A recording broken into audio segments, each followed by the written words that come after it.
Olá a todos, sejam bem-vindos mais uma vez ao canal Mais Biologia. Aqui quem fala é Roger Maia e vamos falar um pouco hoje sobre endocitose.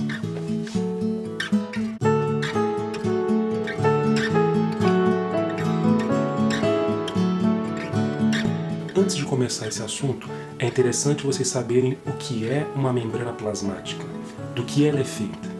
Então, basicamente, uma membrana plasmática é feita de fosfolipídios, que é um tipo de lipídio que possui uma parte polar e uma parte apolar, e eles se dispõem na membrana plasmática formando duas camadas, uma bicamada lipídica, e além disso a membrana plasmática é formada por proteínas e por açúcares. Basicamente, os açúcares estão na parte externa da membrana plasmática, compondo o glicocálix, que tem a função de sinalização e reconhecimento na célula.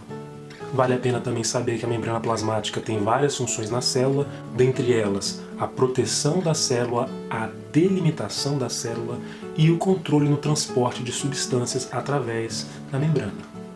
Ou seja, a célula controla o que entra e o que sai dela pela membrana plasmática. Endocitose diz sim respeito ao transporte de substâncias através da membrana, mas há um transporte de substâncias que formam bolsas membranosas. As pessoas que estudam células tendem a classificar a endocitose em duas categorias: fagocitose e pinocitose. Fago, de fagocitose, significa comer, ou seja, fagocitose, uma célula comendo. Pinocitose, pino, de pinocitose, significa beber, ou seja, uma célula bebendo. Então a gente consegue discriminar fagocitose e pinocitose facilmente. Geralmente, na fagocitose, as partículas englobadas são partículas grandes, sólidos grandes. E a célula, para englobar esse alimento, faz projeções de sua membrana plasmática, projeções para englobar esse alimento. E o nome dessas projeções são chamadas de pseudópodes. Pseudopodes, falsos pés. Pseudópodes. Então ela projeta a sua membrana e engloba o alimento. Muito bem, gente. Vamos dar uma olhada nesse exemplo. Temos aqui embaixo uma bicamada lipídica formada por fosfolipídios e uma bactéria. A célula, para englobar essa bactéria, faz projeções de sua membrana, chamadas pseudópodes. Os pseudópodes envolvem a bactéria e, pela natureza da membrana plasmática, elas conseguem se fundir. E, ao se fundir, formam uma vesícula no interior da célula. Essa vesícula é chamada de fagossomo, como vocês podem olhar nesse desenho.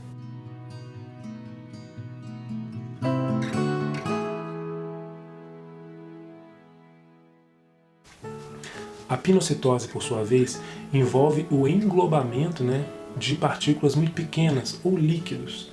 E, por isso, a célula não projeta sua membrana para envolver esse alimento. Ela faz o contrário.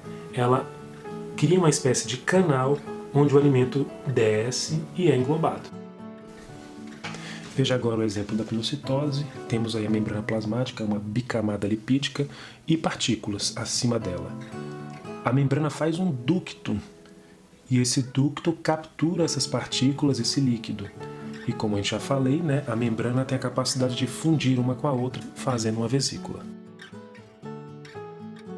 As diferenças basicamente entre fagocitose e pinocitose são simples. Para fagocitose, o alimento é maior, pinocitose, o alimento é menor.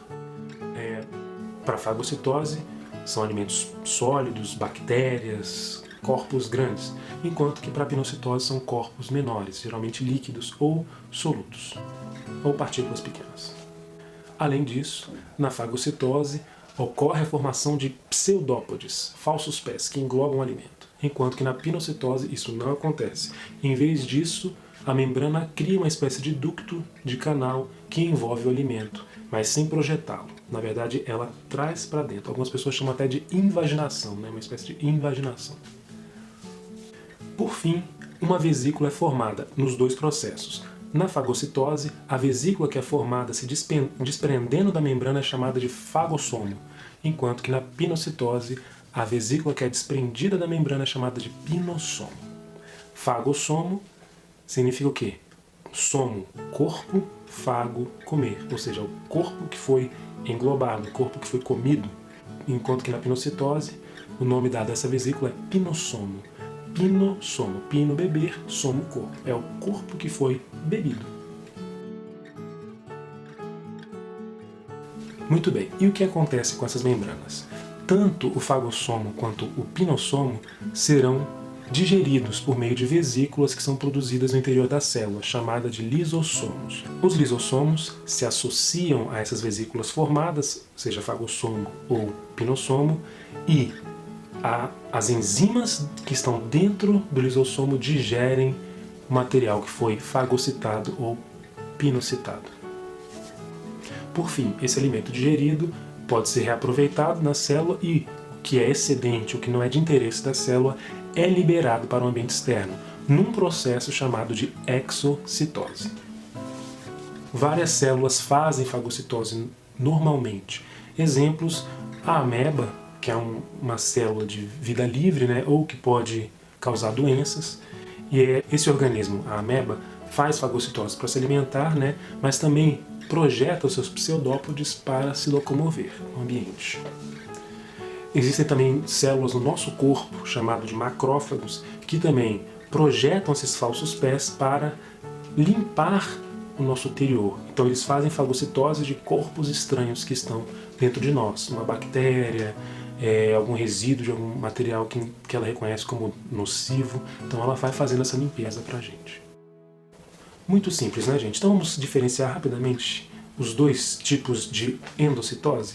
Fagocitose, ela envolve o englobamento de partículas grandes, geralmente bactérias, enquanto que a pinocitose envolve partículas pequenas, né? Então são assimilados geralmente compostos líquidos ou algumas partículas pequenas. Na fagocitose ocorre a formação de pseudópodes que englobam o alimento, enquanto que na pinocitose não envolve a formação de pseudópodes. Ao contrário, a célula forma uma espécie de ducto de canal que engloba esse alimento. Para a fagocitose, a vesícula que se desprende da membrana é chamada de fagossomo, enquanto que para a pinocitose, a vesícula que é formada é chamada de pinossomo. Independente da formação de um fagossomo ou de um pinossomo, ambas vão ser digeridas pelos nossos lisossomos, né? Corpos de quebra, corpos que vão quebrar esse alimento, né? Esse corpo que estão nessas vesículas. O que é interessante é assimilado pela célula, o que não for interessante a ela vai expulsar num processo chamado de exocitose. Simples, gente. Então, muito obrigado por assistir esse vídeo. Se você gostou, por favor, deixe um like ali pra mim, assine o canal também. E no mais, até a próxima. Um abraço.